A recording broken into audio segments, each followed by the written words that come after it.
욥기 9장 말씀 보겠습니다.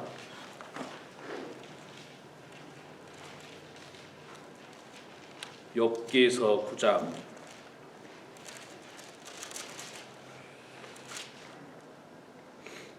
우리 1절부터 24절까지만 보도록 하죠. 1절부터 24절 욥기 9장 1절부터 24절 구약성경 769페이지에 있습니다. 1절부터 24절 읽으실 때에 제가 석 절 읽고 우리 성도님들께서 한 절 읽고 교독하겠습니다. 욥이 대답하여 이르되 진실로 내가 이 일이 그런 줄을 알거니와 인생이 어찌 하나님 앞에 의로우랴. 사람이 하나님께 변론하기를 좋아할지라도 첫마디에 한마디도 대답하지 못하리라. 그는 마음이 지혜로우시고 힘이 강하시니 그를 거슬러 스스로 완악하게 행하므로 평탄할 자가 누구리라. 그가 진노하심으로 산을 무너뜨리시며 옮기실지라도 산이 깨닫지 못하며 그가 땅을 그 자리에서 움직이시니 그 기둥들이 흔들리도다. 그가 해를 명령하여 뜨지 못하게 하시며 별들을 가두시도다. 그가 홀로 하늘을 펴시며 바다 물결을 밟으시며 북두성과 삼성과 묘성과 남방의 밀실을 만드셨으며 측량할 수 없는 큰 일을 셀 수 없는 기이한 일을 행하시느니라. 그가 내 앞으로 지나시나 내가 보지 못하며 그가 내 앞에서 움직이시나 내가 깨닫지 못하느니라. 하나님이 빼앗으시면 누가 막을 수 있으며 무엇을 하시나이까 하고 누가 물을 수 있으랴. 하나님이 진노를 돌이키지 아니하시나니 라합을 돕는 자들이 그 밑에 굴복하겠거든. 하물며 내가 감히 대답하겠으며 그 앞에서 무슨 말을 택하랴. 가령 내가 의로울지라도 대답하지 못하겠고 나를 심판하실 그에게 간구할 뿐이며 가령 내가 그를 부르므로 그가 내게 대답하셨을지라도 내 음성을 들으셨다고는 내가 믿지 아니하리라. 그가 폭풍으로 나를 치시고 까닭 없이 내 상처를 깊게 하시며 나를 숨쉬지 못하게 하시며 괴로움을 내게 채우시는구나.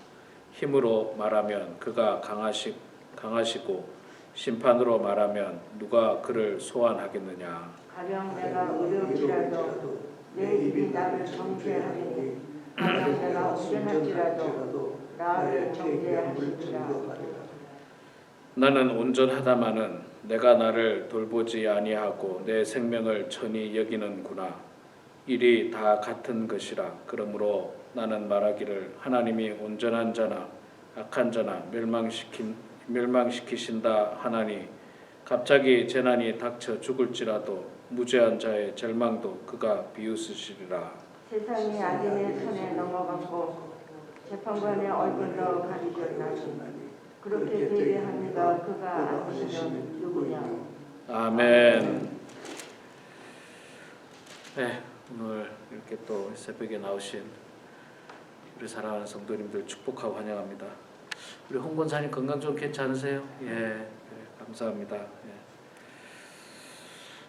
이번 주에 계속 새벽기도 하고요.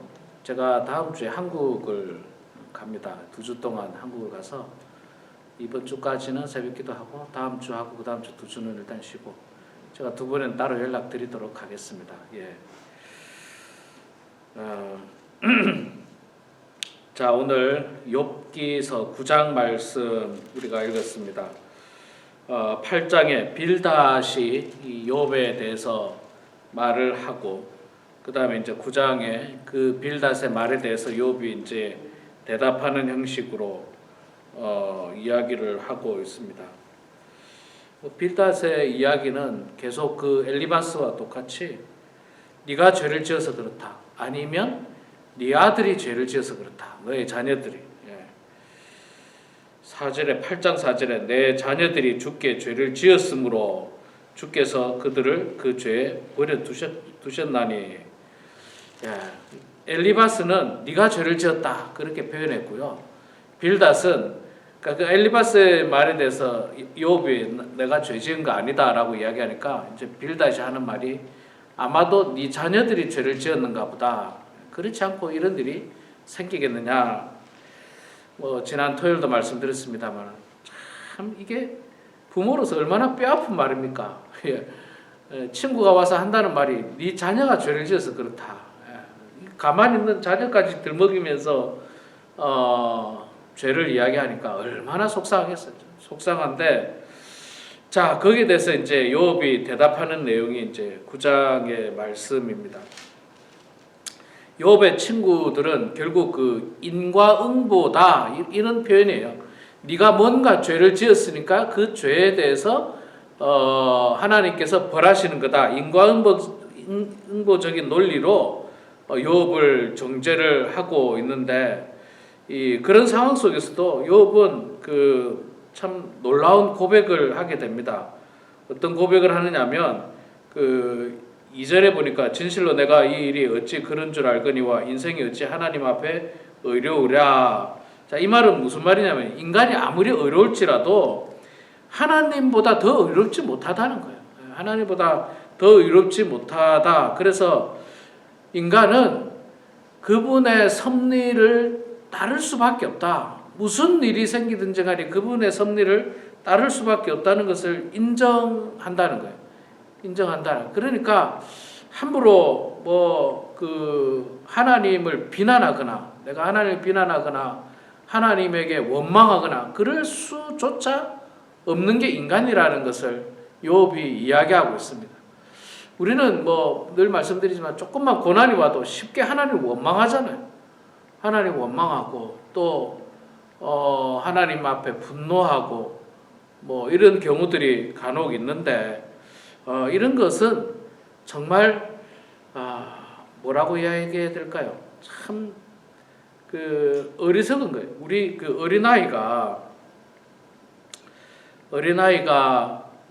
그 아파서 병원에 가서 약을 먹거나 주사를 제가 어릴 때만 하더라도 주사 맞는 게 그렇게 싫지 않습니까? 주사 맞는 게 저도 지금도 제가 주사 맞는 걸 싫어하거든요.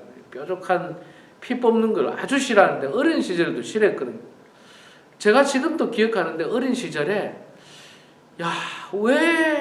왜 나를 주사를 맞힐까? 부모님이 나를 사랑한다고 왜 나를 주사 맞힐까? 이게 무슨 생각입니까? 이게 어리석은 생각이거든요.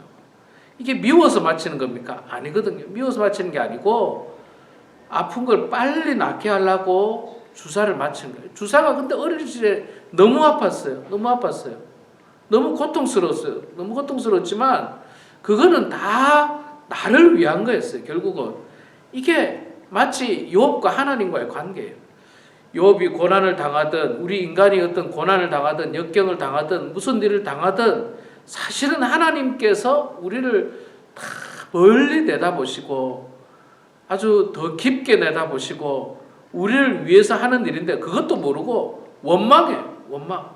엄마는 왜 나에게 주사를 맞히는지 왜 병원에 데리고 가는지 내가 그렇게 싫어하는데 뭐 어떤 애들은 막 자지러지지 않습니까? 막 주사 안 맞겠다고 애들이 그때는 그럴 수밖에 없는 그 인식의 차이인 거예요. 이 조그마한 어린아이와 어른의 차이. 그런데 하나님과 우리 인간은 이거보다도 훨씬 더 차이가 나는 거예요. 훨씬 더 차이. 그래서 욥이 이제 말하기를 인간이 아무리 어려울지라도 어찌 인생이 하나님 앞에 어려울 수 있겠느냐. 또 3절에도 보면 인간이 아무리 뭐 똑똑하고 아무리 뭐 말을 잘하고 아무리 지혜롭다 할지라도 사람이 하나님과 언쟁할지라도 쟁변할지라도 하나님의 첫마디에 인간은 한마디도 대답할 수 없다. 그렇게 인간의 연약함을 인정하고 있는 거예요. 인간의 연약함을 인정하고 있습니다. 뿐만 아니라 밑에 가면 하나님께서 진노하심으로 산을 무너뜨리고 옮길지라도 산도 깨닫지 못한다. 우리보다도 큰 그 산도 전혀 깨닫지 못하고 또 그가 땅을 그 자리에서 움직이시니 그 기둥이 흔들거리로다. 그가 해를 명령하여 뜨지 못하게 하시며 별들을 가두시는도다. 하나님께서 해도 움직이고 별도 움직이고 이 모든 일들을 하는 놀라운 존재인데 감히 해와 달에 비해서 너무나도 작은 존재인 우리가 어떻게 그 하나님을 다 이해하고 어떻게 하나님을 다 알 수 있겠습니까? 그래서 우리가 그 실수하는 것 중에 하나는요, 하나님을 지나치게 의인화한다는 거예요. 그러니까 하나님도 나하고 똑같다고 생각하는 거예요. 이거야말로 참 어리석은 생각이에요. 이거야말로 하나님은 우리와 같지 않습니다. 우리와 비교할 수가 없습니다. 그러니까 우리는 끊임없이 우리 인간 이성에서 판단하고 우리 인간 이성에서 생각하고 그리고 하나님을 그 우리 인간 이성으로 가두려고 합니다. 그러니까 뭐 홍해가 어떻게 갈라져? 당연히 의문스럽죠. 왜 그러냐면 그 말 자체가요, 인간 이성의 한계 안에서 생각한 말이기 때문에 그래요. 우리 인간은 바다를 가를 수가 없거든요. 우리 인간 이성으로는 그걸 가를 수가 없고, 그러니까 그게 하나님을 인간 이성의 테두리에 가둬넣는 거예요. 그 말도 안 되는 거죠. 천지를 창조하신 분이 하나님인데 아니 그 바다를 못 가르치겠습니까? 저는 그건 뭐 당연히 믿습니다. 뭐 홍해를 가르는 것뿐만 아니라 죽은 사람을 살리는, 아니 인간을 창조하신 분이 하나님이신데 죽은 사람을 왜 못 살립니까? 하나님께서 자꾸 우리 인간 머릿속에서 사람이 어떻게 죽었다가 살아나라고 인간 이성으로 우리가 생각하려고 하니까 자꾸 그것이 의문이 되고 뭐 이해 안 된다 그러지만 하나님은 우리의 이해 한계를 벗어나신 분이에요. 훨씬 더 뛰어난 분입니다. 자, 이렇게 욥이 이제 고백을 하면서 이 고난을 이제 이겨내려고 그럽니다. 사실 이 고난이 오면요, 사람들은 이제 두 가지 반응인데, 한 사람은 자포자기하는 사람들이, 한 사람은 그냥 방향을 잃고 어디로 가야 될지 모르고 포기하고 좌절하고 넘어지고 뭐 모든 것이 끝난 것이냐 포기하는 그런 사람이 있는가 하면, 반대로 욥은요, 고난이 왔지만 더욱더 마음을 굳게 하고 그 현실을 은혜롭게 받아들이려고 노력하고 있어요. 은혜롭게. 나는 연약한 인간이기에 하나님의 그 놀라운 것을 다 깨닫지는 못한다. 다 깨닫지는 못한다. 하나님이 죄 없는 나를 분명히 이렇게 하셨지만 뭔가 뜻은 있겠지만 내가 그걸 다 알지는 못한다. 그러나 그렇게 알지 못하기 때문에 내가 함부로 하나님을 원망하거나 하나님 앞에 분노하거나 그러지는 않겠다. 내가 겸손하게 하나님의 뜻을 받아들이겠다라고 하는 그런 태도를 욥은 지금 가지고 욥의 친구들에게 이야기를 하고 있는 것입니다. 자, 그리고 우리가 24절까지 있었습니다만 25절부터 내용은요, 25절만 제가 한번 읽어보면, 나의 날이 경주자보다 빨리 사라져 버리니 복을 볼 수 없구나. 그 지나가는 것이 빠른 배 같고 먹이에 날아 내리는 독수리와도 같구나. 이게 무슨 말이냐면요, 인생이 빠르다는 거예요. 우리 인생이 참, 우리 개인으로 보면 인생은 참 길다고 느껴지거든요.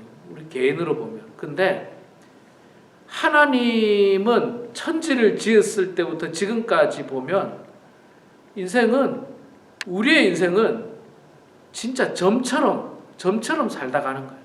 점처럼.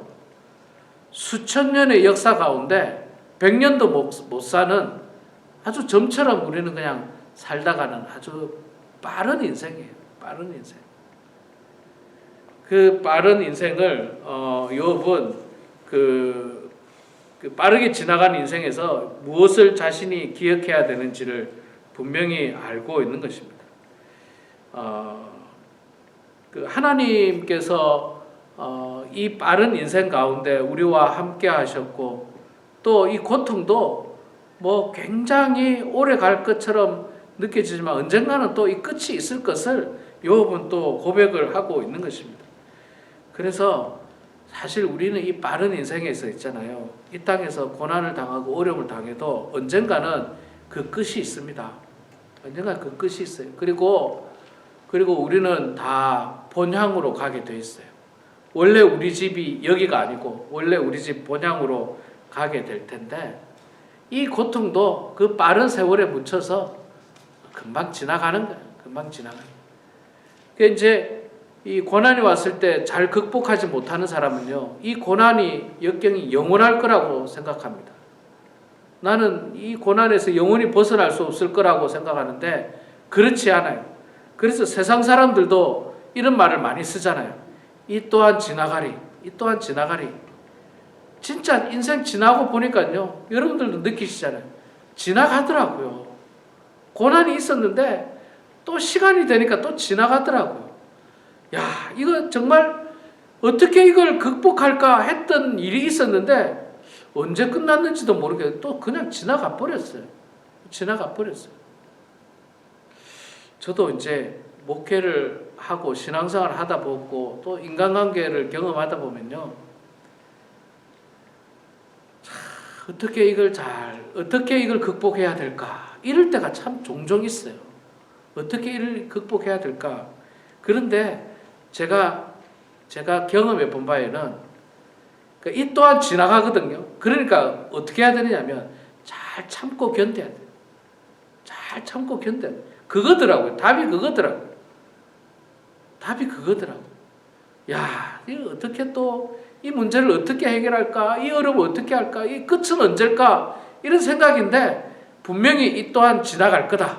인생이 뭐 그래야 100년이고 뭐 인생도 짧은데 뭐 이것이 영원하겠나 생각하면서 이 또한 지나갈 테니까 그러면 내가 이것을 어떻게 해야 되느냐? 맞서서 싸우고 막 이런 게 아니라 참고 견디는 거예요.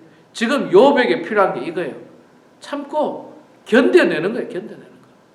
뭐 하나님에게 원망한들 뭐 특별한 거 없었고 친구하고 지금 싸움들 뭐 그것도 뭐 의미 없고 또 내가 뭐 좋은 의사를 만나러 다닌다든지 사업을 새로 시작한다든지 이것도 사실은 의미가 없어요. 그냥 이 고난이 지나가기를 잘 참고 견디면 하나님께서 그 끝을 언젠가는 반드시 보여주신다는 그런 이 확신을 욥은 지금 25절 이하에서 말씀을 하고 있는 것입니다. 우리 사랑하는 성도 여러분, 하나님은 정말 높으신 분이고 위대하신 분입니다. 하나님을 우리가 인간의 이성 테두리 안에 가두면 절대 안 돼요. 하나님은 전지전능하시는 분입니다. 못하실 일이 없으신 분이에요. 성경에 있는 것 모든 것 안 믿어진다? 안 믿어진다는 말 자체를 저는 믿을 수가 없어요. 저는 성경에 있는 거 다 믿습니다. 다 믿을 뿐만 아니라 이거보다 더한 일을 하실 수 있는 분이 하나님이세요. 우리가 때로는 이해할 수 없는 어려움을 당한다 할지라도 여러분 하나님의 섭리 가운데 잘 참고 견뎌 보시기 바랍니다.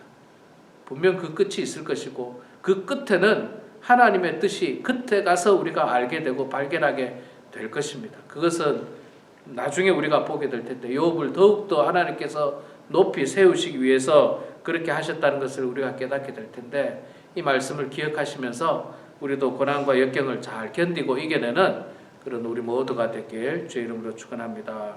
기도하겠습니다. 사랑의 아버지 하나님 은혜를 감사합니다. 추운 새벽이지만 주님을 사랑하는 마음으로 오늘도 이렇게 주님 전에 나왔습니다. 하나님 아버지 정말 광야 같은 인생을 저희들이 살아갈 때 저희들에게도 욥에 견주어서는 비교도 안 될 만큼 작은 고난이지만 그러나 우리 각자에게는 또 그것이 크게 느껴지는 그런 고난들이 우리 인생에 파도처럼 밀려오기도 합니다.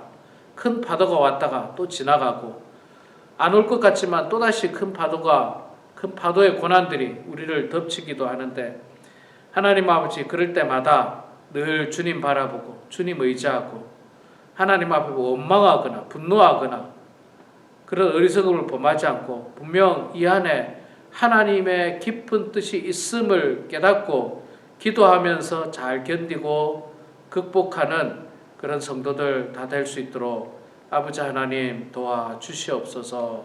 하나님 아버지, 감사의 달 11월을 맞이했습니다. 늘 감사하는 저희들 되게 하시고 무엇보다도 하나님께서 올 한 해 우리들에게 베풀어 주신 은혜를 감사하는 저희들 되게 해주시고, 또한 하나님의 은혜에 감사해서 우리의 남은 여생이 정말 하나님의 뜻 가운데 살아가고 하나님의 말씀대로 살아가는 성도들 되게 하여 주시옵소서.